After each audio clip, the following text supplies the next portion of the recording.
मणिपूरमध्ये अजूनही हिंसेचा उद्योग उसळलाय. गेल्या वर्षभरापासून मणिपूर सतत हिंसाचाराने धगधगतोय, होरपळतोय.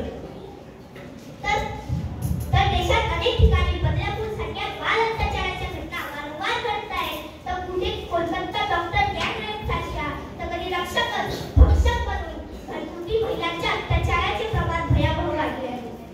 आज महाराष्ट्रात 65,000 शाळांचे कंत्राटीकरण, देशात सैनिकांचे कंत्राटीकरण, भंडवलदाराच्या ताब्यात देश देऊन खासगीकरण करून बेरोजगाराच्या तोंडाला पाणी पुसले जात आहे.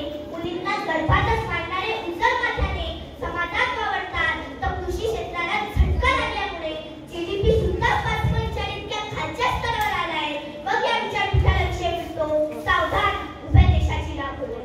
पण आपण हे सोयीस्कर विसरतोय की जंगल जो जलाय उसमें बसती आबिदी, कांटों के साथ फूल पे कुछ तितली आबिदी.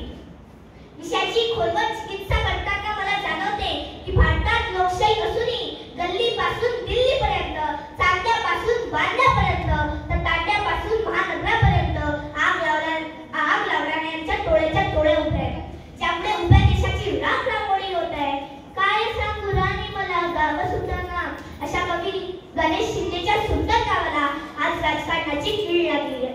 आज गावागावात पस्थ, संप्रदाय, राजकारण, धर्मकारण यामुळे सतत याची अडव त्याची चिडव, त्याची चिडव याची अडव आणि पैशावाल्याची पालखी खांद्यावर मिळव यामुळे माणुसकीची राख होत आहे.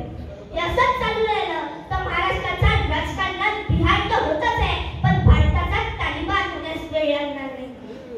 कवी किशोरमणी छान म्हणतात, ज्याच्या त्याच्या डोक्यात राजकारण घडलं, ज्याच्या त्याच्या डोक्यात राजकारण घडलं, दिल्लीतलं लबाड झालं, गंडीगोळात शिरलं, घरात भांडण, दारात दंगे, गाव पलटात चक्रा मारत आहे, तरी ग्रामपंचायत आपले सहर्ष स्वागत करीत आहे, तरी ग्रामपंचायत आपले सहर्ष स्वागत करीत आहे.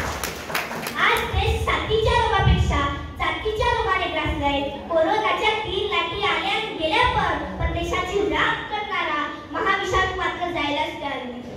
म्हणून कुठेतरी जयंती साजरी केली म्हणून तो कुठे हिंदू मुस्लिम दंगली पेटून नागरिकांचा नाक बळी जातो.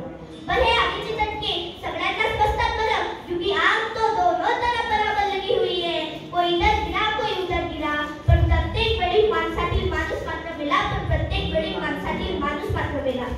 एकीकडे आर्थिक शेअर निर्देशांक 80,000च्या वर जात असताना दुसरीकडे ह्युमन राईट वॉच 2024च्या रिपोर्टनुसार 100 देशांच्या निर्देशांकात भारताची स्थिती चिंताजनक असून कुछ लोगों को लगातार सांप्रदायिक हिंसा का सामना करना पडता है. त्यामुळे देशाच्या समाधानाचा माणुसकीचा निर्देशांक भूतानसारख्या गरीब देशापेक्षाही घसरलाय. यापेक्षा मोठे दुर्दैव काय असू शकते. उभ्या देशाची राख होताना मी जेव्हा उघड्या डोळ्याने पाहतो, मी पाहतो की ही आग जेव्हा समाजाला लागते, तेव्हा सरकारी धोरणामुळे शेतकरी आत्महत्या करतात, आमच्या ताईवर दिनथोड्या अत्याचार होतो, डॉक्टर गर्भातच मुलींना मारतात, इंजिनियरने बांधलेले पूल 2 दिवसात पडतात, व्यापारी भेसळ करतात. आणि ही आग जेव्हा राजकारणाला लागते, मी पुन्हा सांगतो, ही आग जेव्हा राजकारणाला लागते तेव्हा आम्ही मतदान केलेले दोघे धोके घेऊन भोके होतात आणि मतदारांना धोके देतात आणि फसवून सारा माग करून म्हणतात की काय झाडी, काय डोंगर, एकदम ओके. आता सांगायला का कोण धोके. पण मी आशावादी आहे, कारण मला माहित आहे या राखीतूनच आपल्याला फिनिक्स भरारी घ्यायचं आहे. क्योंकि किसी को अंधेरे में अंधेरा दिखता है तो किसी को अंधेरे में जुगनू दिखता है.